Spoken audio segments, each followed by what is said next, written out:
omukulu gwe bayita Edirisa Musuuza olunaku olwajjo Federation y'abayimbi yasobodde okuba ate ng'emaliriza omwaka gwayo era jam session basobodde okuba ate nga bazikomekereza olunaku olwajjo nga paka mwaka gujja bajja okuba ate nga bategeeza abayimbi babatadde bagende mu festival season basobole okuba ate nga bagenda gye babategese n'embirala bingi nnyo newe tumaliddeko Federation eno omwaka guno bingi nnyo ebibaddemu tubaddemu n'ekintu ekinene ekyabayimbi okuwemula ensonga ezo Kenza azoogeddeko era ku bimu byasobodde okuba ate ng'ayogerako ebyo abyogeddeko wabula asoose kutandika bw'ati n'atematema Federation nga bw'etambudde omwaka guno agamba kibadde kiti nolwe bisembyeyo jam session esembyeyo then tugenda kuba tubaduulira ddi we tuddamu kubanga tuli mu tugenda mu festival season ate nga mumanyi nti abayimbi buno omwezi baba busy fact batandise dokolas end of year parties kati okubafuna kisi kyangu naffe nitusalawo tube nga tukozesa ate kana kadde kaffe kubanga eno season yaffe okusobola okuba nga tudda mu field tutandika okuba nga tutalaaga wano nawali then nga bwe twetegekera ate next year yatujja okuba nga tucommunicating. I think tujja kuwummulamuko at least ka January ako naffe tusooke tuddemu twetereze buto ye Kenzo ng'ayogera ku lwa Federation agamba nti Federation eno omwaka guno bingi nnyo basobodde okuba ate nga batuukako bangi abayimbi abadde bavaako olw'ebiragalalagala bayambyeko bakyusizza abayimbi embeera gye babaddemu n'ebirala bingi agamba era Federation weeri alabawo enjawulo. One ekisookera ddala twazimba unity twasanga bannaffe abamu nga baali bagevinga up nga byabatama nga babeera eyo nga n'omulimu tebakyasuubira nti asobola n'okulinnya ku stage n'addamu n'ayimba naye bwe twabasembeza ne tubawayo ka support. Ebimu ku ebyo Kenzo byagamba agamba nti Federation omwaka guno afunyemu okusoomoozebwa nti bangi nnyo badde bakikubamu ebituli nga bagamba yajja kulwanyisa byabufuzi yajja byabufuzi eyina sayidi ulira bwe twatandika Federation eno abantu bakirabanga ekibiina oba kyebufuzi tebalaba kirooto kyaffe bo bakijajingiraawo okusinziira ku mboozi ezaali zoogerwa naddala nga ziviira ddala mu abo kubanga ffe twajja mu music nga waliwo abatugwa copyright obutabaawo waliwo abaali bafuna mu kavuyaabo era nakati weebali naye banaatera okuva mu kintu then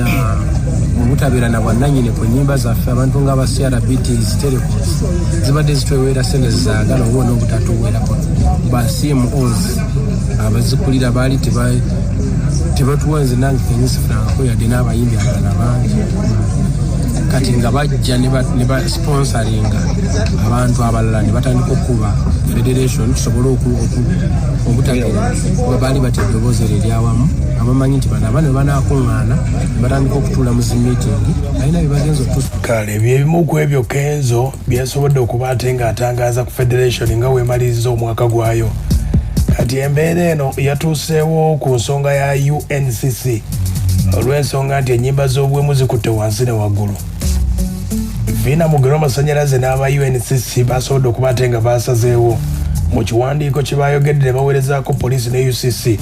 ne bagamba ategeka omuyimbi Gravity ne Lili Puzzle tagenda funa bbaluwa y'enaggulu. Abagamba nti Kenzo ye pulezidenti wammwe mpozi nga yanaabawo ekipapula ky'enaggulu. Ulira eziteereddwa mu italics as in cooling down okubeera nga tuzijjayo tusobole okutaasa ku balala kubanga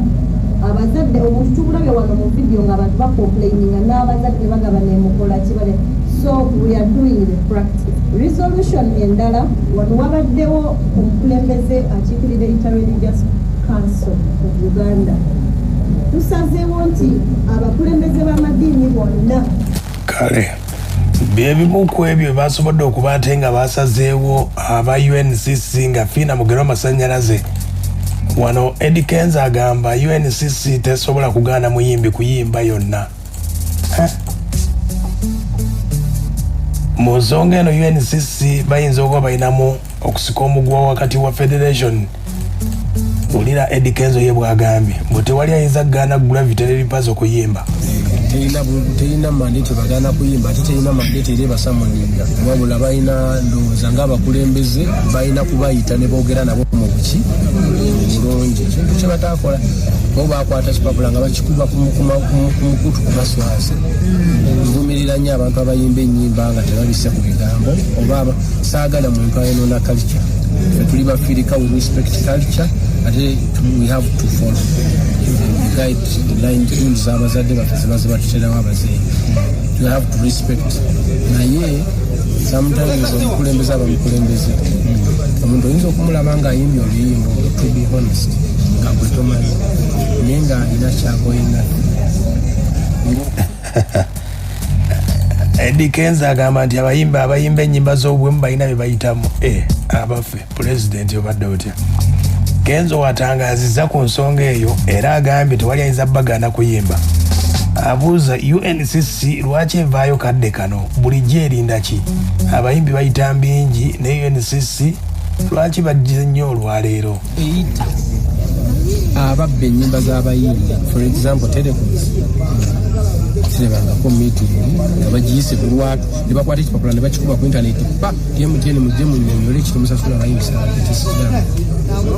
sirabangako ekipapula ne bakiwandika ne bakikuba online TPRS jangu otunnyonnyole lwaki abayimbi tebafuna sente nga mwemufuna emisaala okitegedde Kenzo bw'agambye olunaku olwa Monday bapromota bonna basiza wamu ne bagamba tebagenda kutegeka Lili Puzzle ne Gravity Balunywa yaliwo yagamba ati abayimba soka badde babuukingibwa nga era bali mu kukola nga tewannabeerawo nsonga kati wabanga olukiiko lusazeewo kati nti abantu abo balina okubeera okikola all the promoters okubagamba nti ekisibo kibagwiridde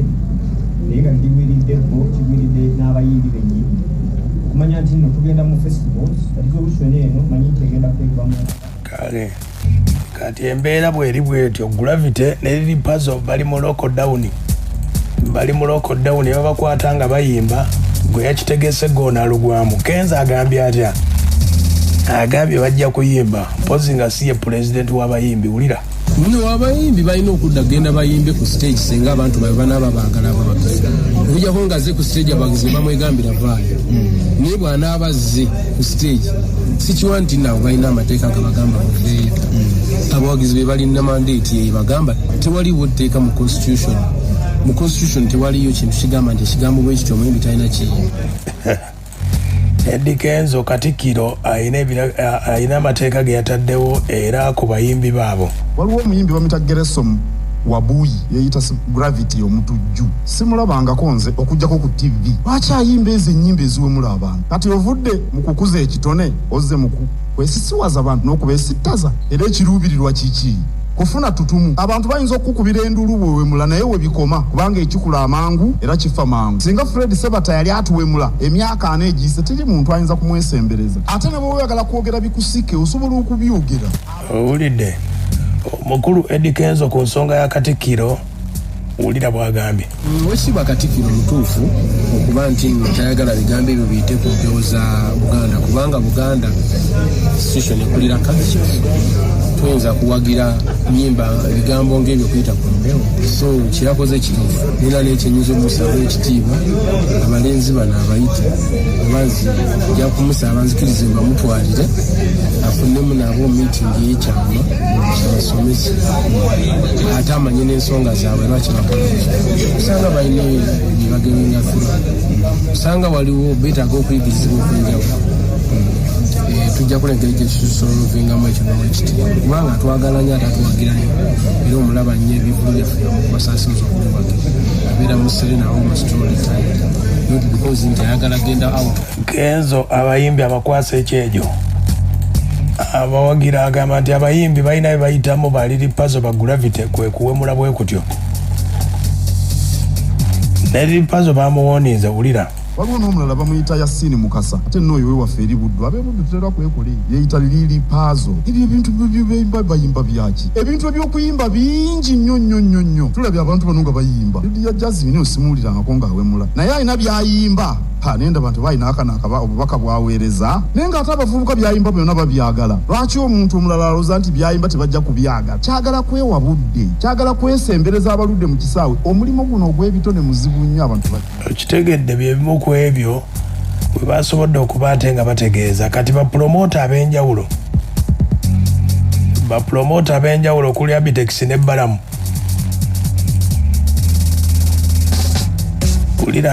yayimba olulimi Oluganda olw'ensonga nti lwe lulimi bannayuganda basinga obungi lwe bawulira, naye olulimi olwo luyina bannyinirwo akkiriza agaane, naye nga baalabise nti tayagala kubeera na mpisa, ensi eno ejja muteekamu empisa eyo yennyini. Aba UNCC nga ffe bapromota mwe tugwa bwe bagamba nti temuddamu bapangisa naddala poliisi etuwa olukusa, ate ffe abajeema ffe tubeera baani? Bwe twogerera Namazedde omujjamu taliimu ku boxingidde ne mu nkuuka. Balamu agamba atya okuba abantu abakulu ekitiibwa kubanga alina kyayogedde nga tekikusanyusiza wefumitizamu ogambe naye omusajja ono lwaki ayogedde bw'ati. Kamalabyonna wa Buganda yabeera kabaka wa Buganda owuwa bweru, so aba alina kyayogedde nga kikwata ku nnono ne ku neeyisa ne ku nyambala ne ku nnyimba ne ku bitonde. z'ensonga ezo bategeezezza Lili Pazo ne Gravity, wabula ye Lili Pazo yagambye mbu alina ye sad story oba obulamu bwe